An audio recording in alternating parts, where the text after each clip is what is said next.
I had some experiences with very unattentive belayers. And especially when you want to clip and you're very close to falling and the belayer is talking to somebody else and you fall, it's not always the nicest fall.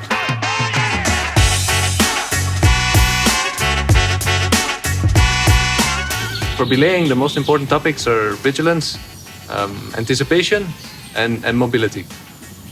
So it's key to have a very stable position, the legs slightly bent, one foot behind the other, and you always have to know how far you're from the wall. So it's good to be at least 2 meters away from the wall and that you watch out that there's nothing above you. The belayer always needs to be attentive because he needs to give the right amount of slack at the right moment. As a climber, it's really unpleasant if you want to clip and you don't get enough slack. So even though it's hard sometimes, it's important to anticipate and know what your climber will do next. So if he is going to clip, then you have to react quickly. So if you don't see your climber, it's much harder to anticipate.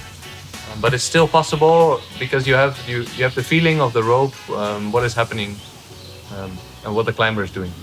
So it's really important to know the technique, how to give slack. No matter what belay device you're using, the most important thing is always to keep a hand on the brake side of the rope. So to feed rope quickly, it's a question of mobility.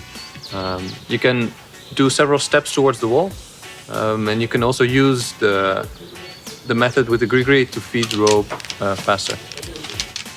So there's a way to give slag quickly with the gree, but it's only temporary and you always go back to the original position.